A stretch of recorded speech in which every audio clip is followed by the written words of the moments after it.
Let's go straight into the land of dawn for game number 2 between Cambodia and the Philippines. Let's check it out. Let's see. Is it going to be the Cambodia games or is it going to be a Philippine with 2-0 clean sweep? Hang on, this is a box here in the jungle for Del Rosario. It's actually the pad up with the Vengeance and the magic shop in the EXP lane. Already a bit of a plot twist we're seeing right here. Yeah, interesting. Del Rosario with the Baxia jungler. So it means that pad up, he has chance to win the lane with Boom in the top lane.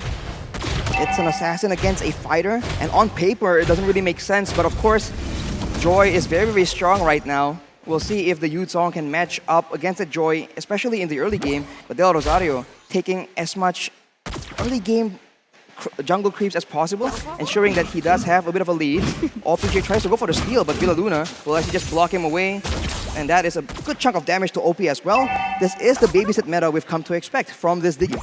The babysit coming from Villaluna in the bottom lane, it will make at least Soriano will have a chance to get the first blood in the early minutes. But it's going to be a problem if there's going to be a rotation coming from Cambodia here. Meanwhile, Soriano trying to pull OP away here. Ooh, with the flicker that comes from OP. Here comes Del Rosario coming in. OP will be too low. He gets first blooded by Del Rosario. And that is the speed we talked about. That shield unity means that Del Rosario can't be anywhere at any time.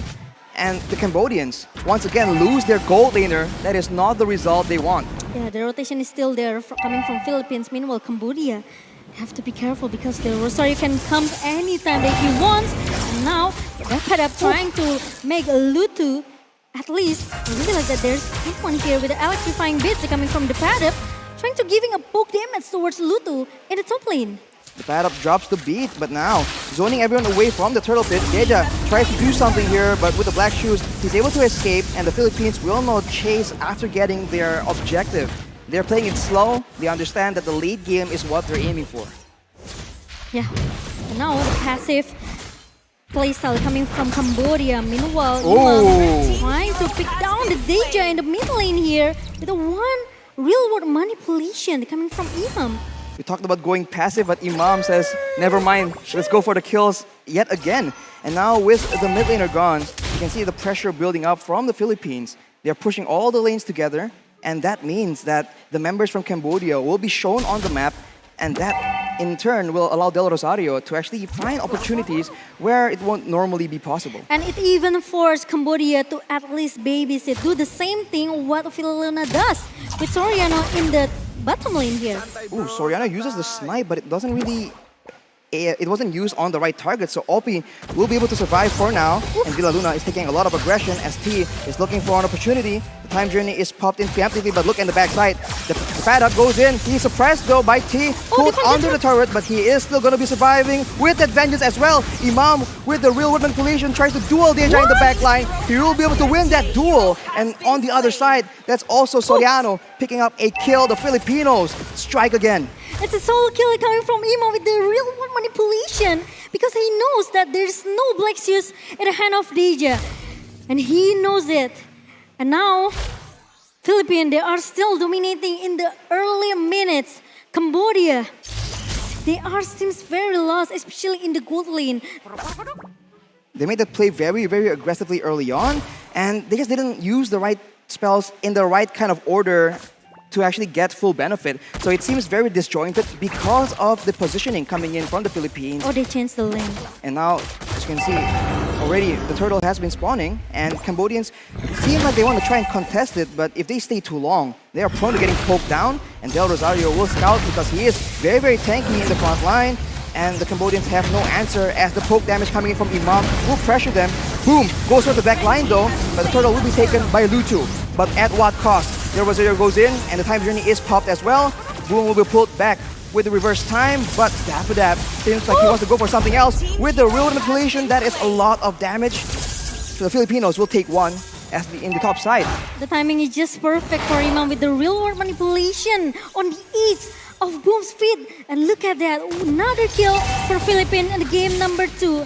And now, seems that T really need to use that divine judgment perfectly. Maybe going into the top lane could be the answer for Cambodia because the pad up is just by himself in the top lane. And the pad up pops in that Vengeance and actually goes just a slight bit back in. He knows he has the mobility to try and make the plays happen. And just like that, 4 members from Cambodia shows on the top side, or at least converges on the top side. And while doing that, the Filipinos have been pushing the other lanes, setting up already for the next objective. And as always, pressuring so much in that mid lane. With the turret taken down in the bottom lane for Philippines. Now Soriano can make the rotation. And look at that, there's another real manipulation comes in. Lutu trying to so hard to just going back at Del Rosario with the tortoise poison. Of course, he doesn't want to let Lutu away. And with one shot coming from OP, make sure that the Padap need to recall it away. He needs to recall, going back into base. That's a trade of plays in the mid and top side. And the Filipinos definitely come out on top here, taking the mid turret as well. This means that the rotations are just going to get faster and faster for the Philippines. And for Cambodia, they need to be very careful because now their jungle is vulnerable to being invaded. And as we say that, Villaluna with the Enchanted Talisman will be able to use a lot more of those bombs to try and set up traps for the members of Cambodia as they actually are converging, hoping to get a pick off with the Conceal, heading for the pad up here. He does not see the ambush coming in. They're shown as finally as well, but look at that. T will be the first in the front, trying to go with the Divine Judgment. He is suppressed, and the Petrify will ensure that he is not taken out actually. The shielding is just so strong right now. He's buying so much time. OP almost getting taken out, and the pad up flexes his muscles, but he won't be able to get that kill. The Cambodians take him out, but on the other side, they spend so much time trying to get that kill. He almost got one actually, Arashi, but OP is still able to survive. What? Actually, it's a long time that has been bought by the Padap in the bottom lane with 1 versus 4. And the Padap still able to hold for maybe a couple seconds there. I think it's way more than a couple of seconds, Momo-chan, but already Soriano feeling the pressure, knowing the danger from Cambodia. They spent so much time and they lost a turtle and a turret in the top side and as an exchange. So you can say it might be worth it, but Villaluna actually gets picked up, but whoa, that's a flicker being used by T. I think it's not as planned, and Imam tries to trade back that damage, and now the ultimate from T is no longer available for the side of the Cambodians. The Filipinos might look for something knowing that that is the case. With the 5K gold lead for Philippines now, Cambodia.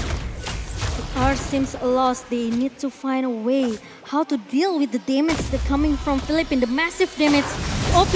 Ooh, that's a real manipulation being used by Imam, and the Filipinos will take out T, but at what cost? The pad up just zoning everyone in the back line though. Boom is going solo in the back line. He is way too low. He gets pulled back by the reverse time, and Soriano will take him out as both teams, they dove towards each other, and compared to the Yu Song, you see that the pad up on the Joy actually is able to more decisively zone away the members from Cambodia. Every time Cambodia wants to counter Philippines back, they still cannot win the counter here. Meanwhile, another Vaxiacial unity comes from Rosario and the Divine Judgment comes from T. It's too late for T. Meanwhile, then Rosario is very, very tanky as the front laner from Philippines. Meanwhile, Soriano just plays as aggressive as he wants. He wants to take all the objective in the mid lane, and now there are 5 turrets in the hand of Philippines. They were able to take out one more turret in the mid side, and this is pure calculation coming in from the Philippines. They don't have to do anything special. All they have to do is push the waves, make sure that the Cambodians are forced to respond, and either counter-engage, disengage using the time journey, or just poke down the main front lines until they're low enough. And once they see opportunities, Del Rosario just rolls in like he owns the place.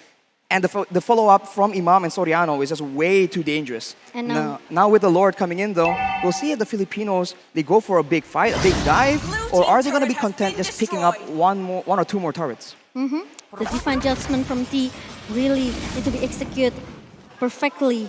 But the problem is, who will get the Divine Judgment from T here? Meanwhile, it's gonna be a slow effect that's coming, and also another real world manipulation pops up from Imam, and there's gonna be a Lord being taken down. Oh, look at T though! He gets pulled back, and Soriano will be able to take him out, and that will be it.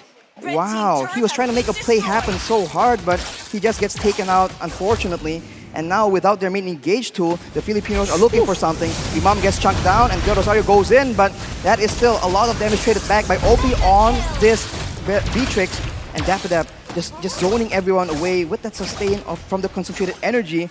It's very difficult to deal with, and the Filipinos will be able to get one more base turret. And now Philippines, they want to play very objective. They don't want to make a mistake. They don't want to let Cambodia to turning back the tailball right now in the game number 2. Meanwhile, T, even though he already tried to use that flicker and also the divine judgment, he still failed. So it's very tough for Cambodia. Meanwhile, Philippines, they just need to wait for the second Lord pops in the minute number 12 maybe. Look at the discipline coming in from the Philippines. The only kill that the Cambodians have on the table is when they send 4 members and use so much time to ensure that the pad up gets taken out. Without doing that, there's 0 kills on the board for Cambodia. And that means that the gold lead is so one-sided. But at the same time, if they're able to get a pick off and get a kill, a shutdown onto OP, for example, that could be the winning solution they need.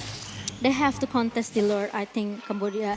They cannot make, they cannot let Philippines actually get the Lord very free. But now, Dapper trying to open all of the Del bush here. Rosario, though, in the backside of the first instance, doing a lot of damage here. He is suppressed and pulled to Divine Judgment, but Boom, on the other hand, gets taken out so low. The Petrify is used as well. It's a trade between Lutu and Del Rosario. Both jungles not there, but the Filipinos are able to take the middle base turret, and they are not done just yet. They will be kiting away, and with all the spells being thrown backwards, the Cambodians cannot contest, but Villa Luna, that is the damage the snipe has in store for them.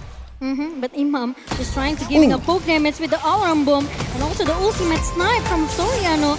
And giving a poke towards the Boom here. Meanwhile, they want to get another best turret. 9 turrets in the hand of Philippines, and now the next Lords could be the objective for Philippines to just secure their game number 2. They have full control here, and T actually purchased the fleeting time, so he's trying to go for a lot more pickoffs, a lot more Divine Judgments, but do they have enough damage to try and make that happen? Right now, with the pressure, with the vision in favor of the Philippines, they will be able to actually take this Lord without any contest at all. Yeah, I think it's quite dangerous. If Cambodia, they want to try to contest the Lord now, Philippines, they just need to wait. The Lord is going into the mid lane, trying to crush everyone into the base of Cambodia. And now Philippines, they have to play disciplinedly. If they want to secure, if they want to end this game as soon as possible, they have to make sure that Philina and also maybe, especially Soriano, cannot be caught by the member of Cambodia. The main threat for the Philippines right now must be Boom on that Yuzong, diving in the back line, but now he is zoned away by Del Rosario alone, and look at the poke damage coming in from Imam. The real world manipulation is being used, but it's cancelled by the Black Dragon form, but the bad up tries to actually punish that play. Divine Judgment is being used, and Soriano survives with a sliver of HP, you can't even see it, and the Filipinos, they are still in the fight though, as Boom tries his best. The first dive with the Petrify as well won't be enough, as the Filipinos are slowly but surely chugging down, and that will be the Filipinos marching like a boss into the grand finals.